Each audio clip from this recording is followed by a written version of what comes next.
Quand j'insiste sur un dossier, c'est qu'il y a un réel danger.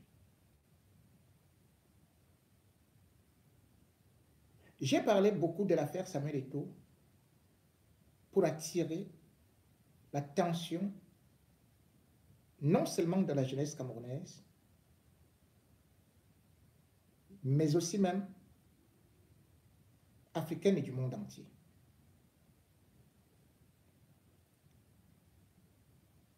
Les mésaventures de Samuel Eto'o ressemblent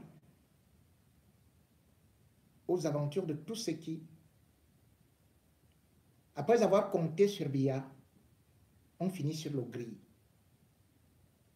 Jamais le professeur Gervais Mendozé n'aurait imaginé qu'il allait mourir dans cet état.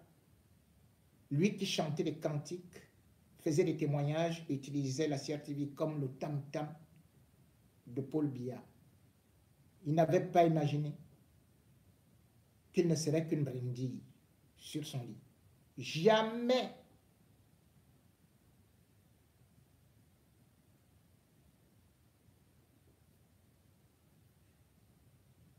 Jamais, mais alors au grand jamais. Ces ministres qui sont morts en prison et qui étaient des amis de Biya ne pouvaient imaginer la fin de leur jour ainsi. Comme j'ai d'ailleurs parlé de Catherine Abena et autres. Jamais Marafa, que Biya va appeler dans son bureau pour lui dire « Est-ce que tu es prêt à devenir chef de l'État ?» n'avait imaginé qu'il allait perdre sa vue en prison, que sa secrétaire devait être assassinée, que son épouse n'allait même pas assister ni à l'enterrement, ni aux funérailles. Jamais Atang Nobara, quand je sortais de prison, n'avait imaginé que c'est lui qui me remplacerait à Kondengui. Alors que lui, il riait de moi parce qu'il était secrétaire général de la présidence. Et j'ai dit, depuis un certain temps, que la vie de Samuel Eto'o est en danger. Beaucoup qui n'aiment pas qu'on dise la vérité préfèrent plutôt prendre un raccourci en disant comment tu peux supporter quelqu'un qui supporte Biya que tu combats. Cela veut dire tout simplement, je leur ai tout simplement dit, comment vous faites pour supporter vos chefs, vos mamans qui supportent Biya et vous, vous combattez Biya. Pourquoi vous supportez vos mamans? Pourquoi vous supportez même parfois vos femmes dont leurs parents sont des gros cadres du régime et vous dites que vous combattez le même régime? Bref, passons. Mon problème, c'est quand il s'agit de la vie humaine et quand il s'agit des complots qui sont beaucoup menés. Et ces complots, parfois, je préfère avertir pour que les concernés eux-mêmes prennent les dispositions, s'ils le peuvent, avant qu'il ne soit trop tard. Samuel Eto'o aura un gros coup. Il faut qu'il suive cela.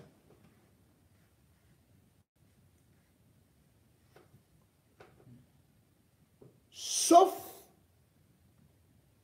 retournement spectaculaire des situations.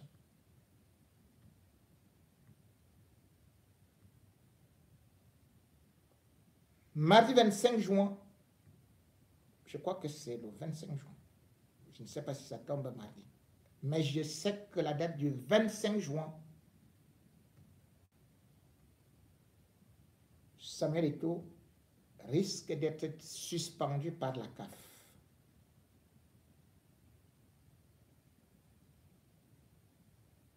Et ce sera alors le début de la descente aux enfers, la vraie. En effet, Samuel Eto'o avait été entendu par visioconférence en avril 2024 au sujet des matchs truqués. Il ne s'est pas déplacé pour aller au Caire, ni son avocat, mais c'était en visio. Généralement, les décisions viennent le lendemain ou 2 jours plus tard, mais ça a tardé parce qu'il n'y avait pratiquement rien. Gongo a donc relancé l'artillerie avec toutes les recherches, tous les moyens de l'État qu'il a pu avoir. J'informe donc Samuel Eto'o que le jury disciplinaire de la CAF se réunira le 25 juin 2024 au Caire. La sentence semble claire. Suspension. Cette suspension, Samuel Eto'o n'y croit pas parce que, en fait, la Confédération africaine de football n'a jamais suspendu un président de fédération. Ce n'est même pas de sa compétence. Souvent, c'est la FIFA qui peut, à travers sa commission éthique, prendre des décisions contre le président. Mais dans l'histoire de la Confédération africaine de football, jamais un président, quel que soit ce qu'il a commis, n'a été soumis à cette justice. Mais ce n'est pas ça. Par rapport à ce que Samuel Eto'o peut s'attendre, qu'ils ne sont pas dans leur loi. Ils sont dans un plan qui est complètement machiavélique.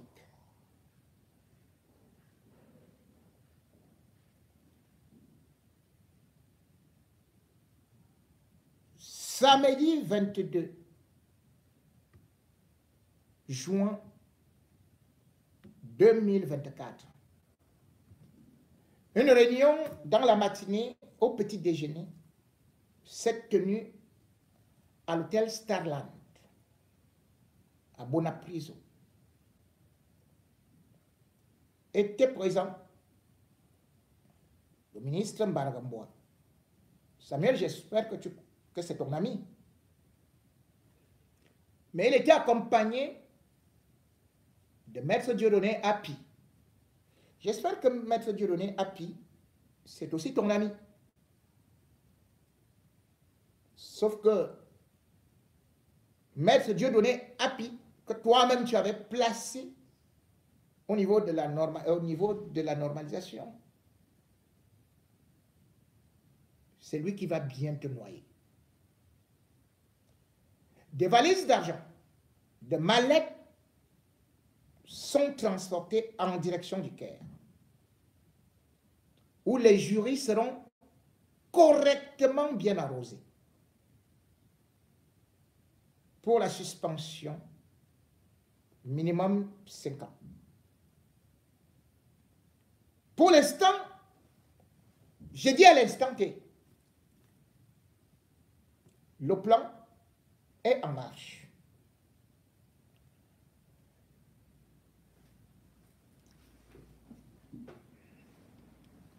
L'équipe de Samuel Eto'o et les journalistes qui sont en place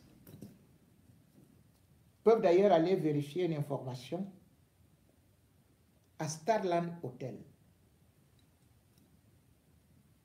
Demandez qui occupe la chambre 714.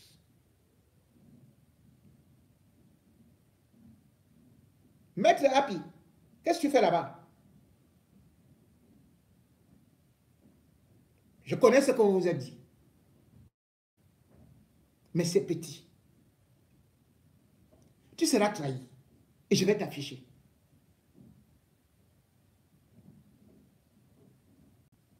Tu ne peux pas avoir mangé avec ce garçon. Et tu es dans des complots. Jusqu'à imaginer même l'élimination physique.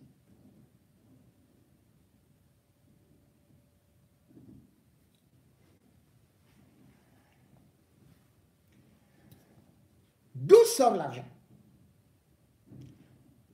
L'opération est financée par Ferdinand Ngongo, qui d'ailleurs a demandé à la CAF de réouvrir l'enquête et a fourni des éléments.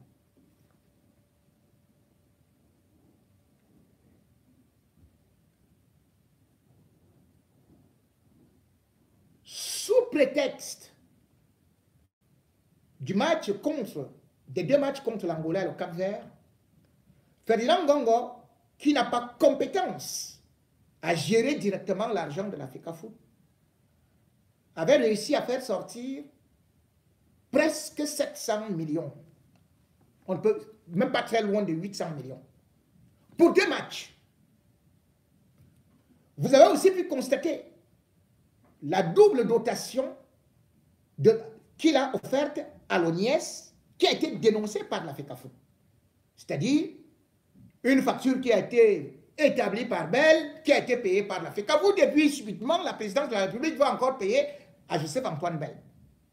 Or, de la première dotation, la FECAFOOT avait fait repartir 47 millions. Ces 47 millions, ils sont partis où? Ils ont été détournés. Pas par la FECAFOOT, mais là-bas au ministère des Sports. Cette fois-ci, Ngongo a commis encore un acte pour sortir le 13 juin 2024 190 millions auprès du ministère des Finances. Cet argent virait directement au ministère des Sports, toujours concernant la même confrontation, les deux mêmes confrontations, c'est-à-dire Cameroun, Cap-Vert et Angola, Cameroun. Comment peut-on sortir de l'argent après des matchs, alors que le premier argent était déjà largement suffisant jusqu'à ce qu'on a même fait partir ça? L'argent qui a donc été sorti, c'est pour aller avec ça à la CAF. Et pas que, puisque je vais continuer. Mais pour l'instant, comme j'ai parlé avec des documents, voici la lettre de Louis-Paul Motazi. République du Cameroun, ministère des Finances, secrétariat général, toute division préparation du budget. Allez, nous avons le courrier numéro 000 71 40 numéro 24 L bar Minfi bar SG bar DGB bar DPB bar CSE FRCSE. Yaoundé le 13 juin 2024. Le ministre des Finances à monsieur le ministre d'État, secrétaire général de la présidence de la République, Yaoundé.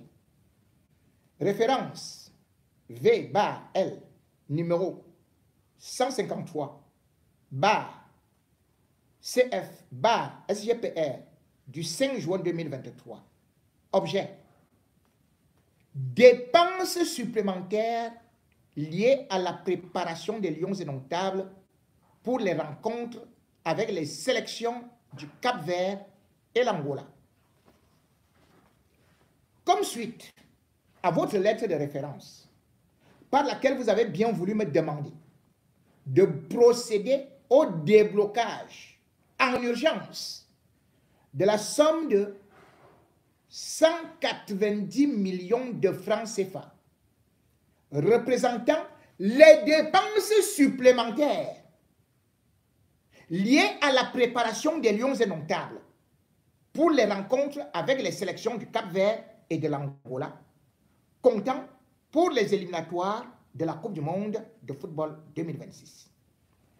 J'ai l'honneur de vous faire connaître, pour la haute et complète information du chef de l'État, que les opérations de virement de la dite somme sont en cours au profit du ministère des Sports et de l'Éducation physique.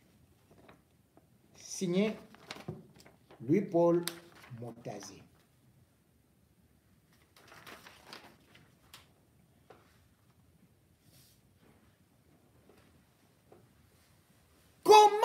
on demandait des dépenses supplémentaires alors qu'on disait qu'on veut faire des économies, que c'est la FECAFOOT qui dépensait beaucoup plus d'argent.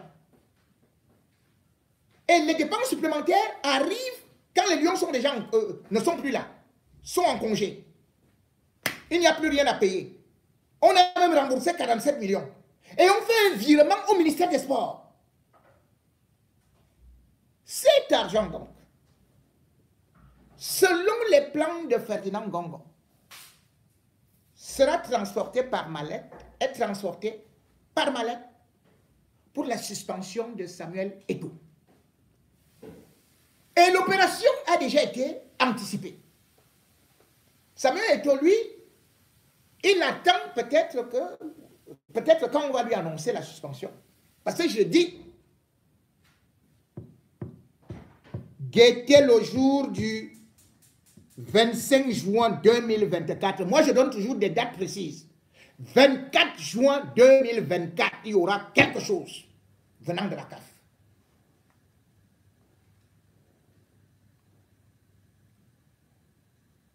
Les avocats de Samuel Eto'o vont faire appel. Je sais parce qu'ils savent que ce sera... Quand on va leur annoncer ça, parce qu'ils vont dire, ah, donc ce que je peux raconter là, c'est comme ça. Hein? Et ils vont faire appel. Mais si vous faites appel, vous savez là où il y a le piège? Le piège, c'est que l'appel au TAS, il faut attendre un mois. Pendant ce temps, Ngongo a déjà préparé le comité de normalisation.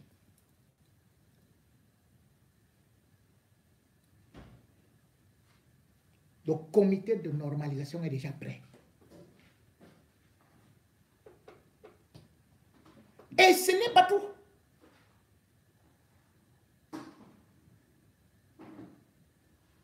À Zurich et à Lausanne, les mêmes mallettes vont circuler pour la FIFA et surtout au TAS, où le plan qui a été élaboré est d'acheter, de corrompre au moins un des juges. Au moins un des juges. Je vous donne le scénario de ce qui a déjà été écrit. Hein. De ce qui a déjà été écrit. Parce que ça ne va pas s'arrêter là.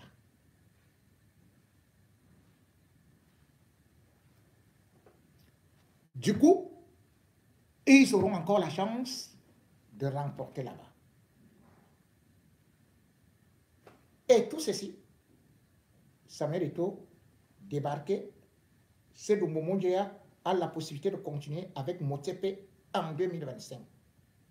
Mais Samuel Eto'o, lui, ce sera condamné. Je vais vous expliquer tout de suite. Avant d'arriver à Kondengi, si jamais ce n'est pas le poison, parce que je vais vous expliquer comment est-ce qu'il arrive à Kondengi. Parce qu'il y a déjà tous les scénarios.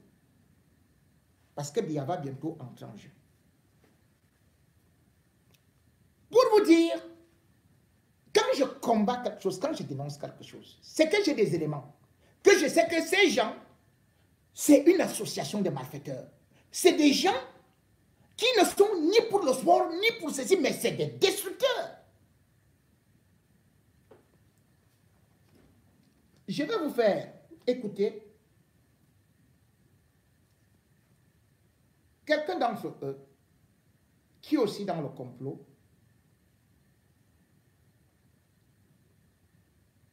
qui est un président de club. Il s'appelle Faustin Domke. Écoutez cet audio que nous avons réussi à attraper quelque part. La cérémonie de tirage de demain. Ce que la FECAFOOT va faire là, mais c'est qu'elle va lui donner quelque chose. Tu dis qu'on va lui donner l'argent pour les mégas. C'est important pour nous à la CCA. Il faut qu'il enregistre toute la cérémonie de A à Z avec son téléphone intelligemment. C'est un élément important pour présenter qu'ils sont dans train de vouloir lancer quoi. Voilà, donc coordonne ça bien. Ici avec le président, c'est qu'il m'entend. S'il te plaît. Parle à Ben Collins. Tu dis que s'il y a un problème qui m'appelle, je vais lui expliquer. Voilà. Tu peux me dire que c'est le vieux qui lui a demandé quoi. Voilà, tu dis qu'on doit exploiter ça pour le taf. Tu comprends, non? Donc, gère ça bien. Quand il va faire ça, le président, c'est qu'il va lui donner quelque chose.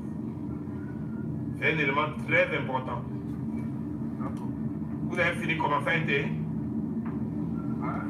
Ça a été à parler de congrès. Non, vous n'avez même pas parlé de congrès. Les bureaux sont maintenant à côté de la gendarmerie nationale. Oui, en bas là, oui. Avec le ministère de l'Éducation. Oui. On a une bonne séance de travail à faire. N'est-ce pas?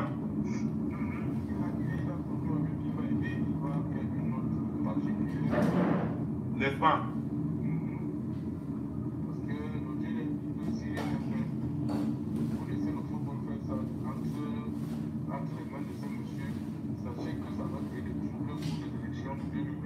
Voilà. On a dit la même chose à Mme Coutès. Elle a dit qu'elle va saisir Ngongo d'ici vendredi. Oui. Ils vont saisir Ngongo d'ici vendredi. Elle a donné une réponse claire par rapport au programme du siège. Oui. Bon, mais elle a dit Parce que l'autre voix est trop basse. qu'il faut rapidement qu'on donne les moyens aux vieux.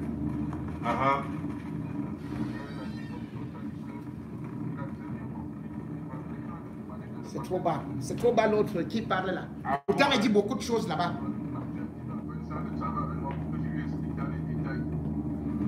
Ils auront une séance de travail pour qu'il explique tout dans le détail, le plan, le complot. Voilà, c'est important. Je vais te donner les éléments. Il y a beaucoup d'impact. Tu vois, non? C'est important que tu mettes l'impact social. C'est ça qui est important.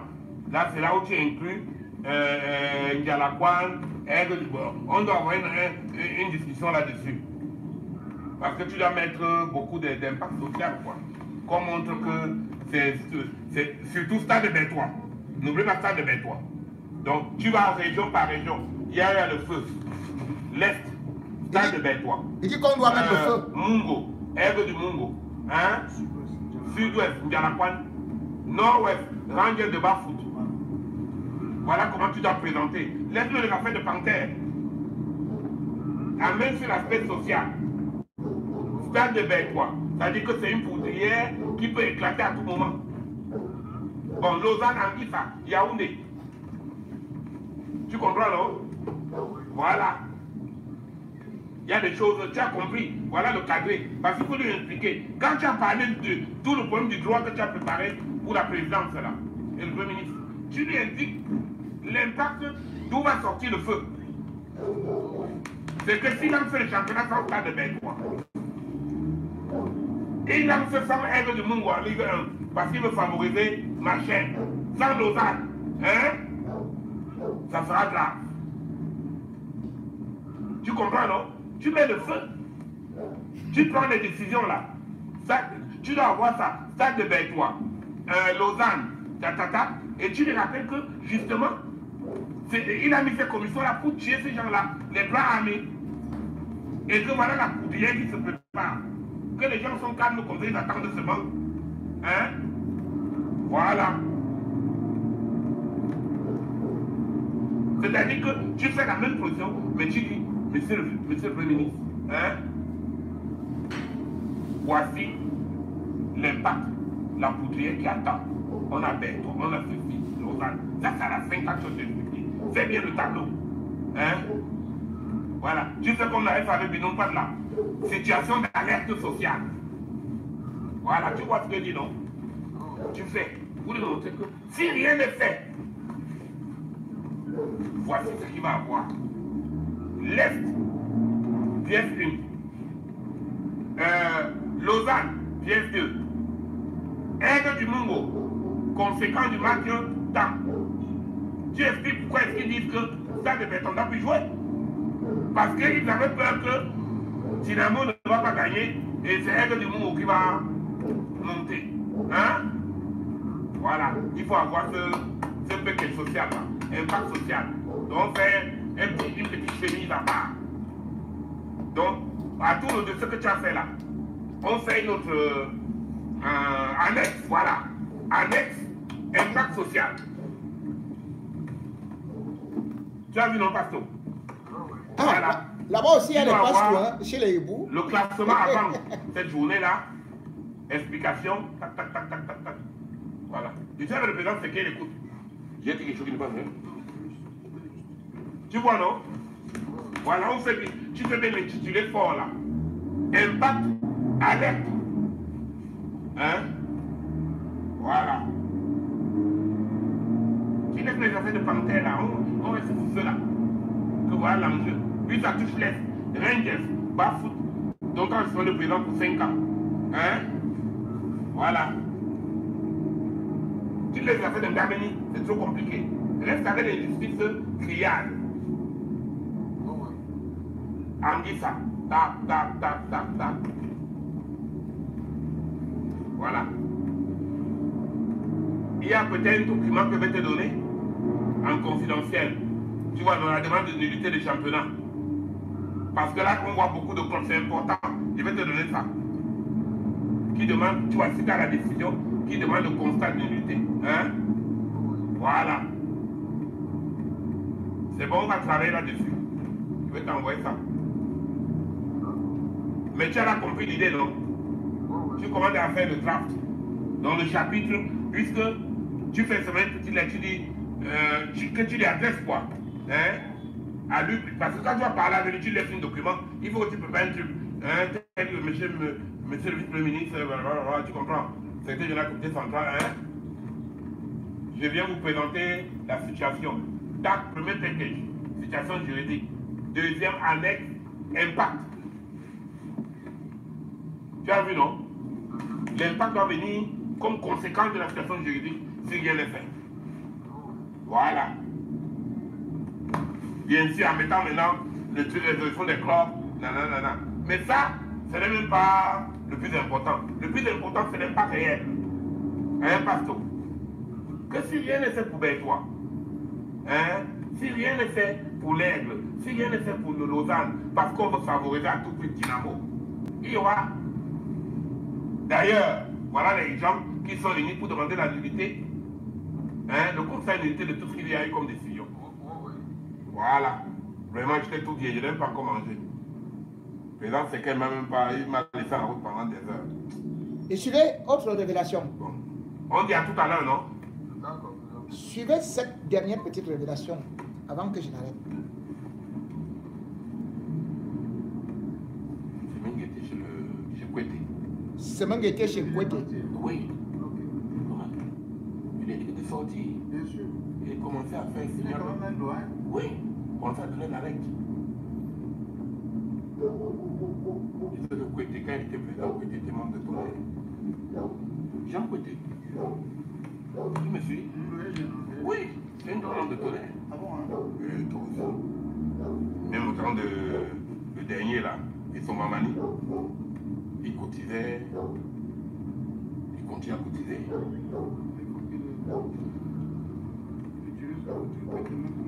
Bon, je m'arrête là. Samuel Eto'o, j'espère au moins que vous avez compris pourquoi je vous ai dit que ce n'était pas une affaire de football. Et même sa dernière sortie, à laquelle je me suis désolidarisé, et qui a été dictée par le palais. La sortie a été dictée par le palais. Malgré tout, cette sortie, c'était pour que tout le peuple aussi se désolidarise de lui. Pour que quand on va le prendre, allez, les gens vont tout simplement dire, comme d'ailleurs moi, que c'est toi-même qui es parti chercher. On a parlé de l'impact social.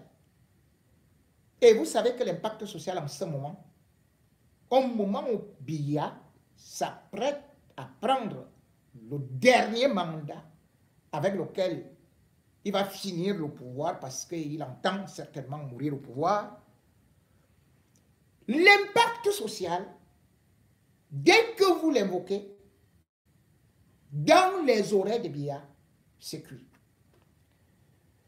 Et autre chose, le général Semengo, vous savez quel rôle il joue souvent, ou prétend avoir joué dans la stabilité, surtout, que Paul Biya ne soit pas renversé. Et on a dit qu'il était avec Nkwete.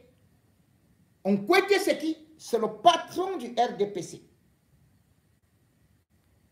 Et c'est pour ça que je rigole.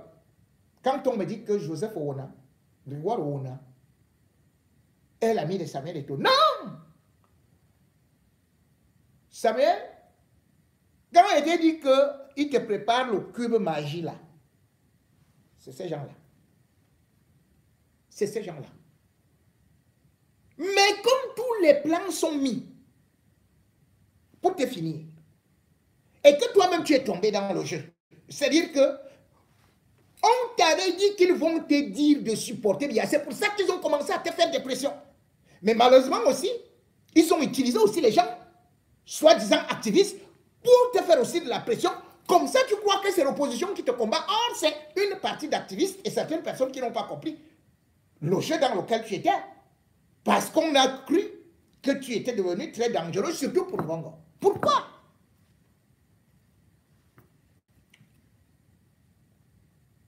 Samuel Eto'o détient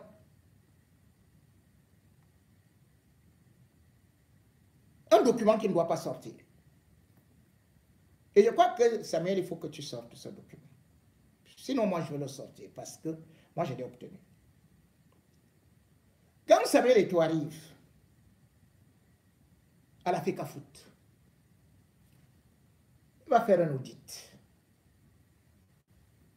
Dans cet audit, avant sa prise de fonction, il va trouver un document qui vient du ministère des Finances.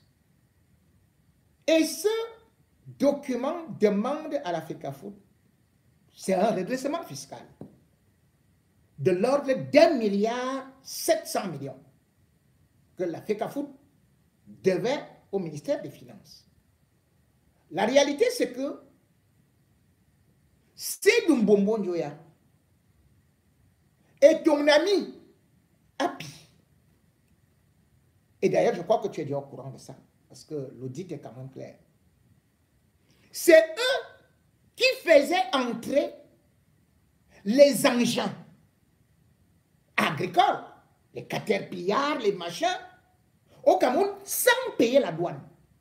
Mais sous couvert la FECAFOOT. Or, la FECAFOOT n'est pas une institution agronome ou ceci et cela qui doit être exempt d'impôts. C'est pour ça qu'on demande ce redressement. Samuel ne peut pas payer. L'audit doit être publié. Mais ce que Samuel ne sait pas, c'est qu'entre-temps, son ancien ami, Api Dieudonné, a couru voir Ngongo. Parce qu'ils font des affaires depuis. Et dans cette affaire, Ngongo, c'est Ngongo qui va donc bloquer l'audit, la sortie de l'audit. Et c'est là où toi, Samuel, tu es tombé. C'est vrai que tu te disais que tu as confiance à ton grand frère. Mais pourquoi tu n'as pas sorti l'audit? Pourquoi jusqu'à aujourd'hui tu n'as pas sorti l'audit? Tu vas mourir comme une carotte. Je ne veux que te dire que les gars-là ne vont pas te pardonner. Les gars, tu vas voir, à partir de la semaine prochaine, peut-être qu'ils vont un peu reculer comme je viens de parler là. Mais j'ai dit qu'ils vont t'écraser. Ils vont t'écraser. Toi, tu n'as pas publié l'audit. Mais si tu dis, tu ne sais pas que c'est ça qui a fait que Ngongo nomme Seydou Mbombo Njoya. Il nomme Seydou Mbombo Njoya quoi? Sénateur. Pour qu'il n'y ait pas de poursuite judiciaire. Ton ami Api a beaucoup volé. Et l'audit le dit. Pourquoi tu ne publies pas? Tu protèges qui? Quand ils vont finir avec toi, ils vont récupérer tous les documents là. Paul Biya n'est pas avec toi.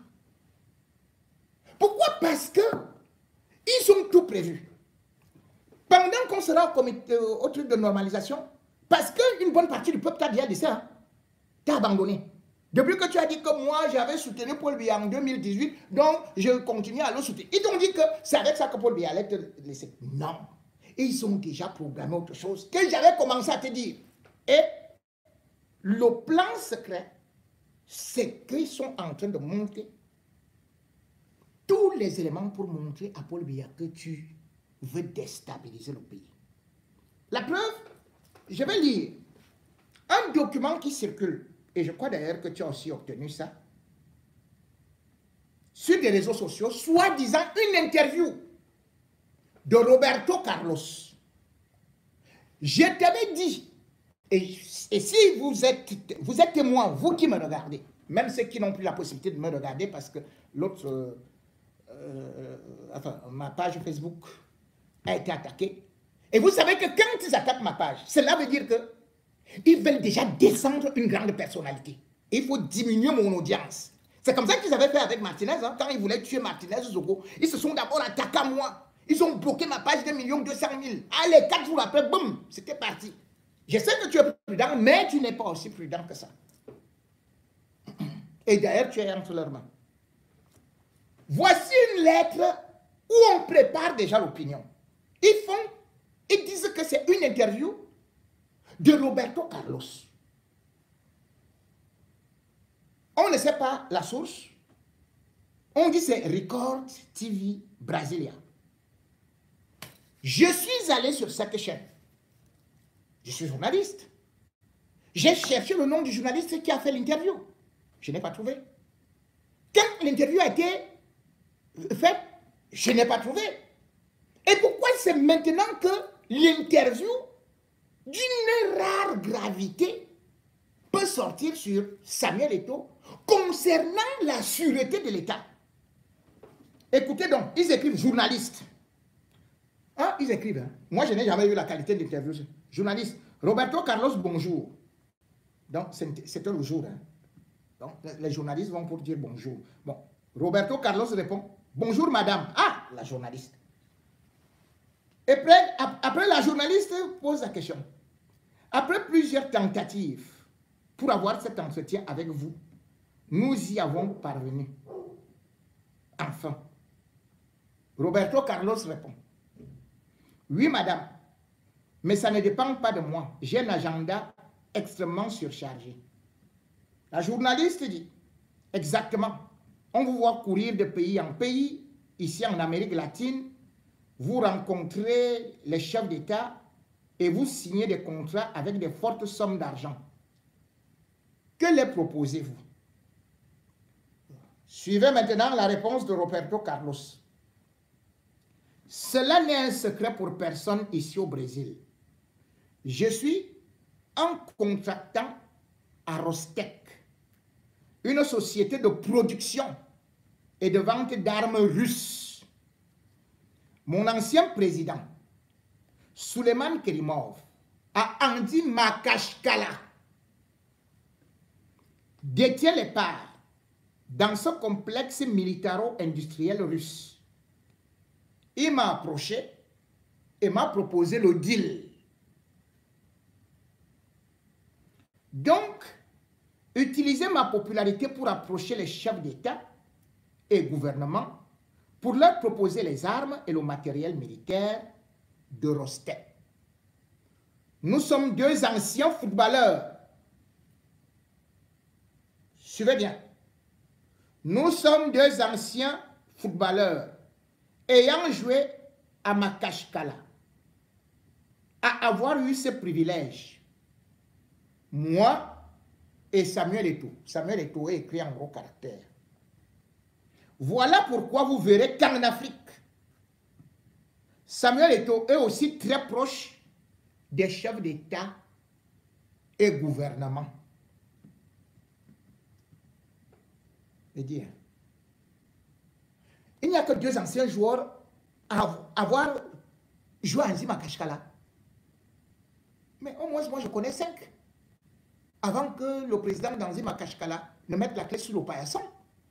Bon, continuons. Journaliste. La vente du matériel militaire est très lucrative, je suppose. Roberto Carlos. Oui. Sauf que la différence entre moi et Samuel Eto'o,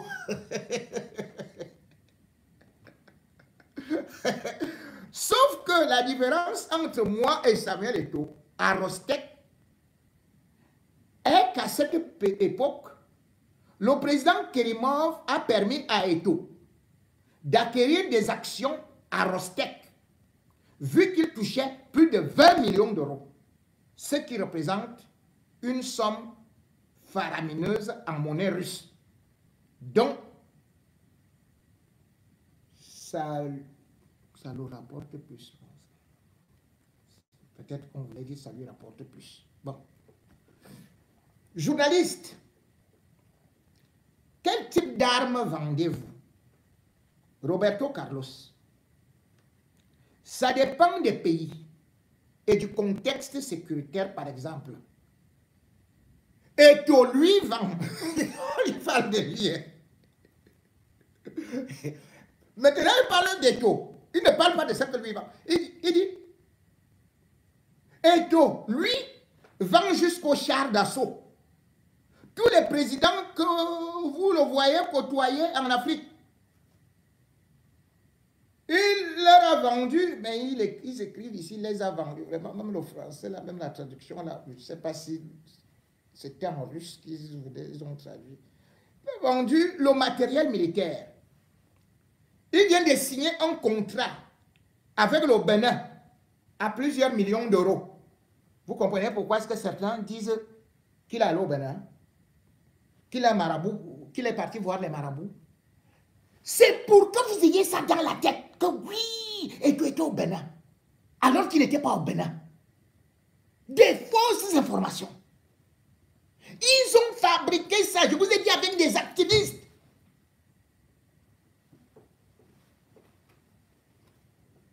Vous voyez maintenant pourquoi le Bénin sort. Ce n'est plus qu'il est parti chercher les marabouts contre les lions pour les bloquer. C'est qu'il est parti signer des contrats de chars d'assaut avec les talents. On y va. Journaliste. Il est très riche, je suppose. On te pose des questions et toi tu parles de quelqu'un d'autre. Jusqu'à présent, il n'a pas dit que moi je vends chez tel. J'ai vendu à tel ministre. Mais tu as des contrats, l'Amérique latine que vous voyez là. Mais il n'y a que des dictatures là-bas. Ils veulent tellement des armes et tout et tout. Toi, tu as signé un contrat. On te dit, parle-nous de ton contrat. Tu dis qu'il était au Bénin. L'autre était au Bénin. L'autre est parti faire les achats. L'autre, il est avec tous les chefs d'État. Parle de toi. On est venu t'interviewer pour toi. Roberto Carlos, qu'est-ce que tu es devenu? Tu dis vraiment, c'est Eto'o qui vend les chars. Roberto Carlos, qu'est-ce que tu fais vraiment? Eto'o a le contrat avec le... Roberto Carlos, est-ce que tu as beaucoup d'argent? Non, vraiment, c'est Eto'o qui a beaucoup d'argent. Roberto Carlos, est-ce que... Continuons. On continue avec lui. Hein. Suivant alors. Journaliste, il est très riche, je suppose. Roberto Carlos dit, oui, il est très riche, mais discret. Et ce commerce exige ce genre d'attitude. Mais on dit qu'il n'a même plus un centime, donc qu'il est parti à l'Afrique à foot pour voler. Maintenant, Roberto Carlos dit qu'il est très riche et discret, Eto'o discret. Eto'o fait les bains de foule. Eto'o va à tel ou tel endroit, il se filme. Eto'o discret. Non, les gars, vous-même, vous savez. Partout où Eto'o, il peut être discret. Bon, on continue.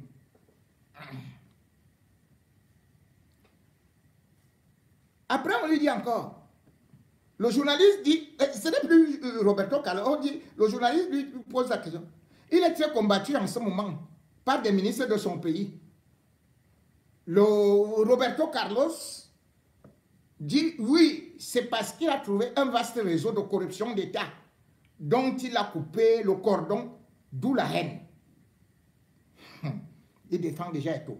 Donc, Eto'o a trouvé un vaste réseau. Roberto Carlos connaît tellement les affaires du Cameroun, connaît tellement les affaires de la FECAFOOT, plus que les affaires... Il n'a pas parlé de la Fédération brésilienne de football, là où la corruption est née, avec Yao Avalanche. depuis ce temps-là.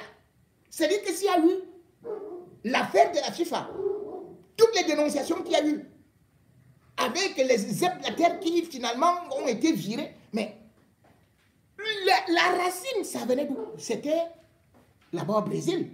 Et lui vient parler de la corruption au Cameroun, qu'il aurait découvert. Mais, journaliste, quels sont vos clients? On demande à lui, hein, quels sont vos clients? Suivez bien. On demande à Roberto Carlos quels sont vos clients. Comment Roberto Carlos répond? Moi, je vends beaucoup plus vers des sociétés de sécurité privée en Amérique latine. Il ne dit pas.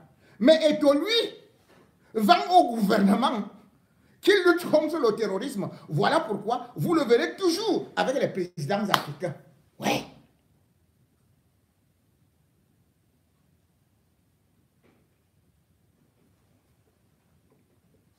On te pose des questions. Tu vends chez qui? Tu dis que vraiment, Eto'o, lui, il vend dans des... Moi, je vends seulement aux sociétés privées. Lui, il vend aux autres machins, tout et tout. Mais est-ce qu'il a besoin de... Bon, on continue. Journaliste. On revient toujours vers Samuel Eto'o. Il est plus sollicité par des autres présidents africains qu'il a déjà répondu ça. Voilà. Il est plus sollicité. Le journaliste, maintenant c'est la journaliste qui dit. Il est plus sollicité par des autres présidents africains que le président de son pays. On fait maintenant le choc avec Biya. Roberto Carlos.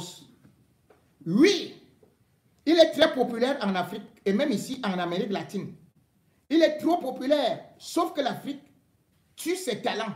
Voilà pourquoi vous verrez beaucoup d'Africains jouer pour la France. Journaliste. Kerimov est proche de Vladimir Poutine, donc il vous connaît, je suppose. Roberto Carlos répond. Suivez la réponse. Oui, oui, oui, il nous connaît très bien, et toi et moi. C'est pourquoi il a personnellement envoyé son représentant, l'ambassadeur aux obsèques, du père de Samuel Eto'o au Cameroun. Donc, Vladimir Poutine a envoyé son représentant aux obsèques de Samuel Eto'o. Ne s'occupe pas de Roberto Carlos alors qu'il connaît Roberto Carlos. Il vient seulement, Roberto Carlos vient nous parler des obsèques du père de Samuel Eto'o. Il ne nous parle pas de sa famille, de sa femme, de ses enfants, de sa mère. Bon, continuons. Au Cameroun. Et nous pouvons le rencontrer à tout moment, si nous voulons. Donc, Eto'o et lui peuvent rencontrer Poutine à tout moment. Et il continue. La vente d'armes de Rostek a progressé de 20% en Afrique grâce à Samuel Eto'o. Donc Poutine l'aime beaucoup. Donc les armes qu'on voit là en Afrique, y compris Boko Haram, les terroristes, les Amazoniens. Vous comprenez là où on amène maintenant Samuel Eto'o? Que c'est lui qui vend les armes en Afrique. C'est lui qui fait progresser la vente d'armes de 20%. On ne sait pas où est-ce que Roberto Carlos a pris cette information, ces statistiques. On continue. Journaliste, on vous trouve plus riche aujourd'hui au Brésil que lorsque vous étiez en activité. Et il revient sur lui, et vous allez toujours voir qu'il revient sur Eto'o. Roberto Carlos répond. Oui, oui, oui, je gagne mieux avec ce commerce que quand j'étais sur le stade. Et Eto'o, lui, il est plus riche encore, car il a gagné beaucoup dans les stades. Et aujourd'hui, il a un grand marché, qui est l'Afrique, où il gagne beaucoup d'argent, grâce à ses contrats et son carnet d'adresse. En Afrique et dans le monde, Eto'o tutoie un chef d'État. Mesdames et messieurs, cette interview, fabriquée par les cabinets noirs de Ferdinand Gongo, est donc faite à dessein pour Biya. Que voilà, l'homme-là qui prétend qu'il te soutient. Parce que comme Samuel Eto'o, il était déjà pris dans les tours, il dit non, moi je soutiens Biya, moi je ne veux pas, moi je veux continuer. Tout. On fabrique donc ceci. Pendant qu'il sera suspendu, bam, ceci sort. Et pourquoi on sort ça? Parce que dès que tu parles de vente d'armes, trafic d'armes avec Biya, même si tu es n'importe qui,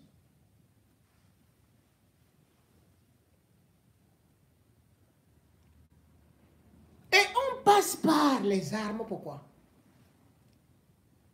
Parce que lorsqu'un Ngongo a voulu mettre la main sur Samuel Eto'o, il avait programmé l'audit au niveau de la FECAFO.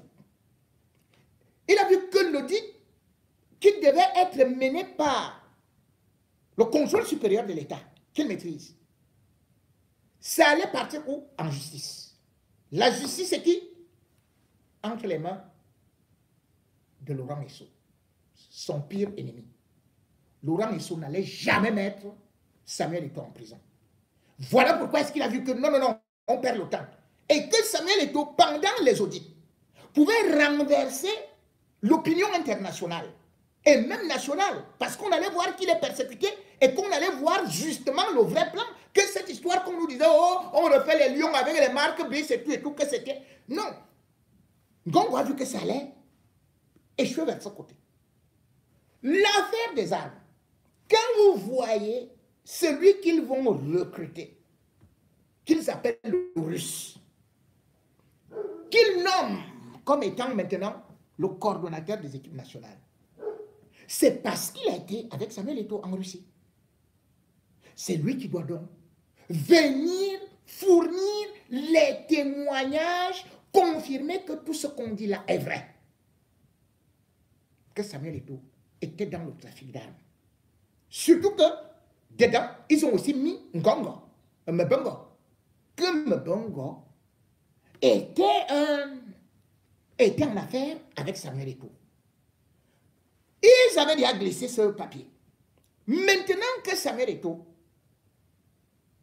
est un peu lâché, ils ont réussi à le détacher d'une bonne partie de la population. Puisque même moi, j'ai dit, si tu dis soutiens Paul Biya, moi je ne suis plus là. Si tu dis je vote Paul Biya, non. Qu'est-ce qu'ils vont donc faire? Paul Biya, comme l'autre disait, il y a la bombe sociale. Ça va exploser. Et on dit, le gars est déjà prêt. Le gars vend les armes. Il est en affaire avec Poutine. Toutes les photos montrent qu'il est avec des chefs d'État. L'une des erreurs, c'est de s'afficher, par exemple, avec le capitaine Traoré au Burkina Faso. À partir de là, le puzzle est réuni. Le vieux Biya va dire, non seulement il avait déjà les images de Samuel Eto'o sur, il avait déjà un audio qui a été enregistré pendant que Samuel était avec sa maman et qui blaguait ou peut-être il était sérieux, mais sauf que sa mère était très sérieuse en disant que si partout où tu iras, même si c'est étudié, je suis derrière toi. Donc Biya, à partir de cet instant, donne l'autorisation de déclencher le tribunal militaire comme dans l'affaire Martinez-Zokon. Le tribunal militaire, là-bas, Esso, ou encore Mbondayolo, non pas la main. C'est déjà une affaire d'atteinte à la sécurité de l'État. Même sur le plan international, ce serait difficile de le défendre. Puis on va dire, oh non, on va sortir des éléments, ils vont fabriquer tout. Vous allez voir dans les semaines qui suivent. Vous allez même apprendre que c'est Samuel Eto'o qui alimente les Ambazoniens, Boko Haram et tout et tout. On va faire des descentes, on va trouver dans l'une de ces voitures, c'est eux-mêmes qui viendront placer les armes. Hein. Ils viendront avec des armes, boum, ils placent. Et hop, ils appellent quelqu'un là, ils filment après, et tout, que vous voyez. Hein, voilà ce qu'il avait dans sa voiture, ou bien dans sa maison, voilà tout ce qu'il avait. Et l'affaire est calmement réglée. Parce que Samuel Eto'o a commencé beaucoup à, bien évidemment, à inquiéter son propre ami. Puisque je vous ai dit qu'il mangeait souvent dans le poisson là, les temps, il prenait et tout ça. Lorsqu'en 2021, il voit que non seulement le gars avait annoncé qu'il pourrait repartir à Harvard, mais il sort avec un titre honorifique à l'école, à l'université, je crois, à l'école de commerce de Lyon, voilà, de Lyon. Il sera fait docteur honoris causa. Gongo commence à comprendre que mais, ce gars, il ne va pas s'arrêter à Chinga. Et là, encore, ça tombe mal. Au moment où on est en train de tout faire pour le broyer, au moment où on croit le tenir, bim, il reçoit encore un prix. Où en Italie? Le prix du fair play, Menarini, qui date depuis 1997. Le prix sera remis, je crois, le 4 juillet prochain. C'est Samuel Eto'o qui reçoit le prix du fair play. C'est un prix que ne reçoivent que des hautes personnalités. Bon, des grands sportifs, des ceci et cela, pour son comportement, pour sa contribution à la jeunesse, pour ceci, sur le plan social et tout et tout. Toutes ces choses réunies, par rapport à Ngongo, qui sait qu'il n'est pas populaire, mais actuellement, tient toutes les ficelles de l'État, il a compris que Samuel Eto'o était devenu un vrai danger pour lui. Donc, avec ce prix, c'est encore venu tout gâter. C'est venu tout gâter. Donc là, les gars partiront, ils partent, ok. Après, ils vont avec des valises. Zurich, Lausanne. On va arroser là-bas.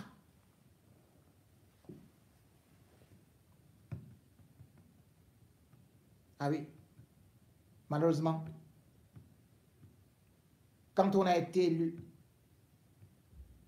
joueur africain du siècle en 2007,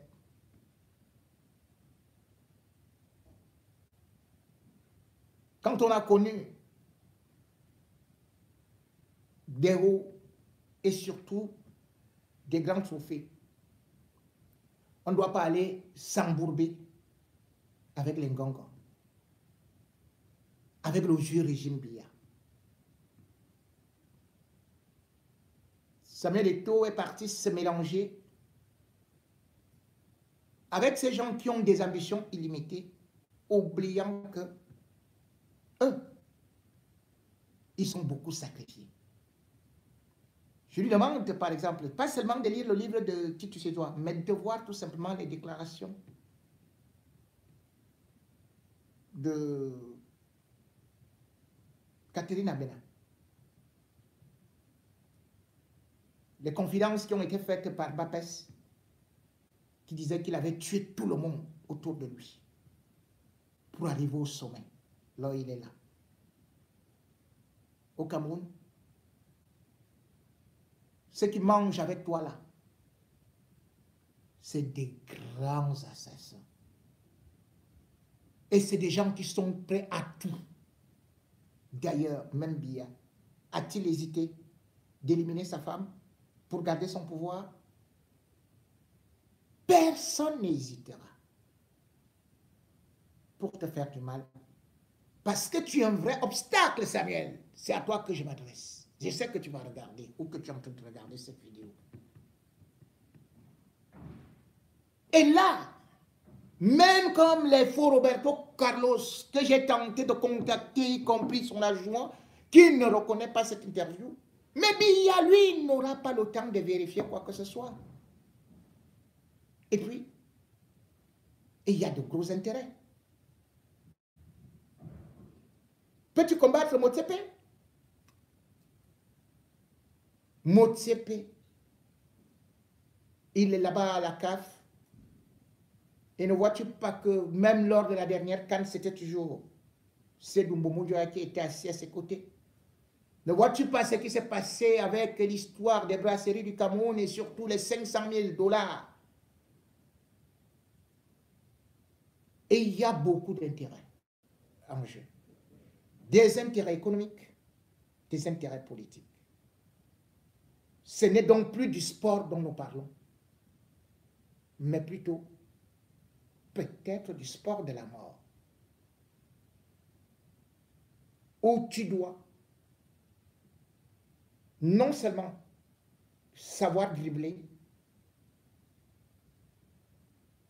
regarder par derrière ceux qui courent pour te rattraper, regarder devant ceux qui veulent te barrer la route, regarder sur les côtés ceux qui veulent te tacler. Bref, tu t'es livré à un sport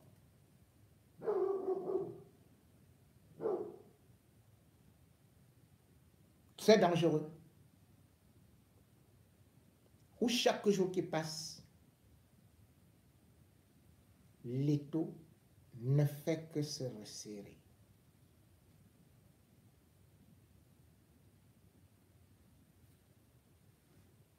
C'est un réseau.